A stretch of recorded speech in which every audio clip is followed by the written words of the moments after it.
The Deposition of Elizabeth Hubbard versus Sarah Good, March 1st, 1692. I saw the apparition of Sarah Good, who did most grievously afflict me by pinching and pricking me, and so she continued hurting of me till the first day of March, being the day of her examination, and then she did also most grievously afflict and torture me, also during the time of her examination, and also several times since. She hath afflicted me and urged me to write in her book. This is The Thing About Salem, and I'm Josh Hutchinson. I'm Sarah Jack, and it's been proposed that our ancestors' accusers suffered from convulsive ergotism, and that's a theory used to explain afflictions and visions from the court deposition Josh just read. Convulsive ergotism is ergot poisoning from extended exposure to the ergot fungus.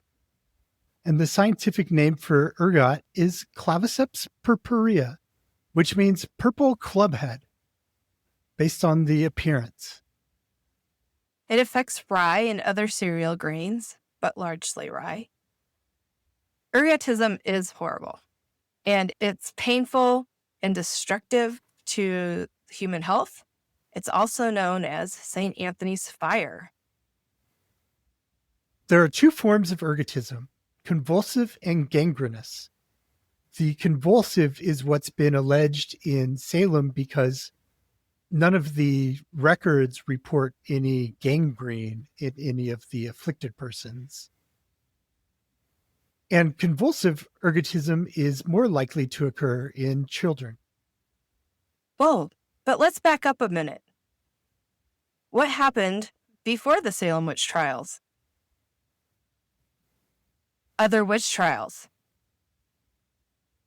Yeah, we really have to keep that in mind here because you can't understand Salem by looking at it in isolation.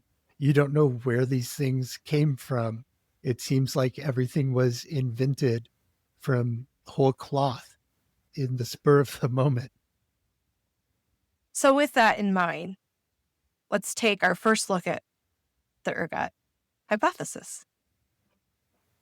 Yeah, the symptoms of convulsive ergotism include painful convulsions followed by a heavy appetite, spasms, permanent shortening and hardening of the hands or feet, which is the result of the spasms, a livid skin color, so purplish or dark blue like a bruise, sensations of heat and cold in the extremities, diarrhea, nausea, and vomiting, tingling, prickling, or numbness, itching, reproductive complications, mania or psychosis, headaches, death in severe cases, dementia, and perceptual disturbances. One of the critics of this theory around the Salem series of accusations and afflictions points out that ergotism is a constellation of symptoms. It's important to remember that because to establish that ergotism was present in Salem in 1692, you have to establish that individual patients had all or most of the symptoms because they occurred together. Symptoms we know that they didn't have were those of the gangrenous ergotism, which were peeling skin, weak peripheral pulses, loss of peripheral sensation, edema, the death and loss of affected tissues. Just over 49 years ago, Science magazine published an article, Ergotism, the Satan Loosed in Salem. That article, written by Linda R. Caparel, was the article that established the case for convulsive ergotism. This was rebutted. An argument came out against this the same year, 1976, on December 24th. The same publication, Science Magazine, published an article called Ergotism and the Salem Village Witch Trials by Nicholas P. Spanos and Jack Gottlieb. Then in the 80s, another scientist wanted to jump in on Linda Caparel's fun, and she published an article called Views, Ergot and the Salem Witchcraft Affair. Her name was Mary Matosian. Yeah, that article in 1982 was then rebutted a year later by Nicholas P. Spanos, came back with a longer article than his initial rebuttal.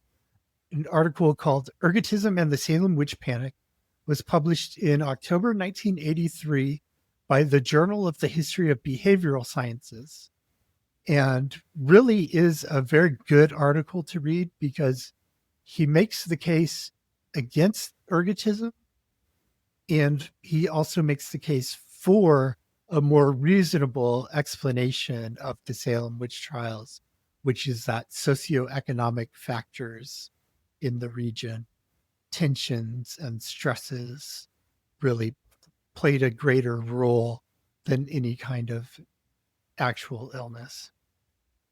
One of the things that I love about this timeline of argument about the ergot theory is none of these are historians first. None of them. You've got psychology and physiology taking a look at the Salem witch trials. And those are important aspects of understanding why we mistreat people, why we hunt witches, why we have health issues, why we have afflictions. These articles, as thorough as the Spanos rebuttal was, they weren't the last word on ergotism and Salem Village. It's still being written about today, is featured in a lot of television shows about the Salem witch trials, documentaries, pick it up, magazines purporting to be scientific, pick it up, all kinds of publications. Podcasts, pick it up.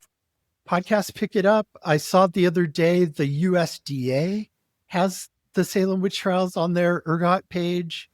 It's just pervasive in society, but we're about to list all the reasons, or the chief reasons, why it couldn't have been ergot that caused the Salem witch trials.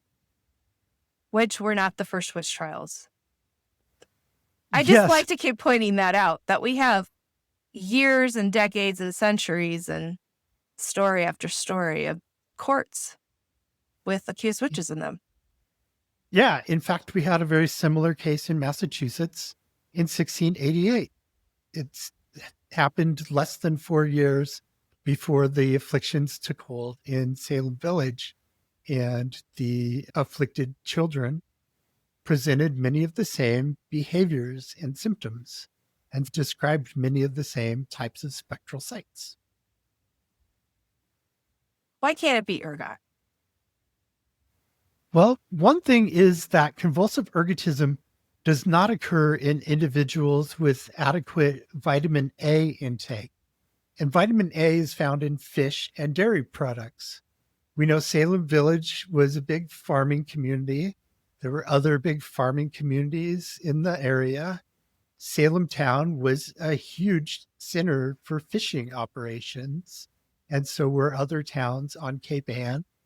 And so these individuals had a healthy supply of dairy and fish. Another reason that it's unlikely that ergotism caused the Salem witch trials is that families did not develop the symptoms. So, for instance, in the first household, the Samuel Paris household, where the affliction started, 2 girls, Betty Paris and Abigail Williams, became afflicted, but the other 2 children in the household did not.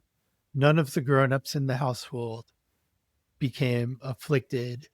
So it's very unlikely, because they would have all been eating the same bread and they would have shown some signs, especially the youngest child would have been very susceptible to this. Yeah, the inconsistent symptoms tell a lot. And these experts were looking, they went to the court documents. Like, we go to the court documents. You should go to the court documents when you're trying to understand a story. And there, in these court documents, there's no diarrhea or vomiting. 3 afflicted girls did complain of GI discomfort, but each only complained of this once out of many times they complained. Yeah, and there were no reports of the livid color that you'd expect on the skin of the afflicted, and none reported cold feelings in their extremities at all. Only 2 referred to burning sensations, and those were both triggered by external stimuli. One was when a poppet was burned, and the girl referred to feeling burned, and the other was when a girl's fingers brushed the hood of an accused person, and she said, "Ouch, that burned me." So take Yeah. those with a grain of salt.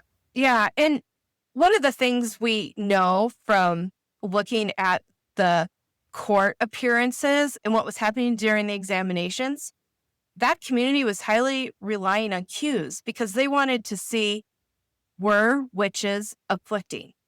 And so these accusers and afflicted, they would respond to words or movements of an accused person. So these symptoms are starting and stopping. They were totally responding to the social situation. They weren't just out of control, ill afflictions. They were in response to social cues. That's Brings me back to the Goodwin children, how it's noted in the record by Reverend Cotton Mather that when it was time to eat or to relax, those Goodwins felt great. It was when they had responsibility or work to do that their afflictions came out. And, as Sarah mentioned, it's a constellation of symptoms. It's really a syndrome, the ergotism. We just want to point out that there wasn't a single person in the Salem Witch Trials records that had all of the symptoms of convulsive ergotism, or even the majority of the symptoms.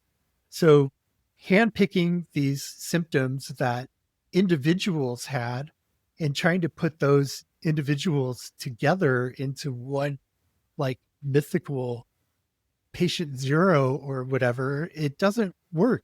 You can't just call individual accounts, put those together and say, oh, here's evidence that this was happening, because one person could have had a headache for one reason, and one person could have had pain in the bowels for a totally different reason. You don't add those 2 up and say, oh, they had both of these symptoms, so it must have been this. One thing that you can pick up in the records is that the girls' behaviors evolved and they adapted their behaviors as the proceedings went along. And another thing to look at is that in other English cases, there had been afflicted children that later came out and said, no, I wasn't really afflicted. I was faking the symptoms. So it is possible to fake the symptoms that were being behaved in Salem. The accusations, afflictions, and spectral visions spread beyond Salem to 24 other New England communities from Western Connecticut to down East Maine. So did all of these communities have the same bad rye with the ergot in it? And then all witch trials everywhere ended as abruptly as the Salem witch trials might seem to have ended.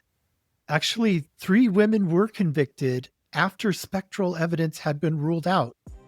If you've been listening to this podcast or to our other podcasts, The Thing About Witch Hunts, you are very familiar with not looking for that silver bullet to explain a witch hunt.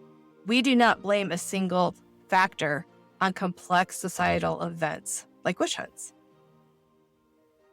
We have the same troubles worrying our minds today as they did in 1692.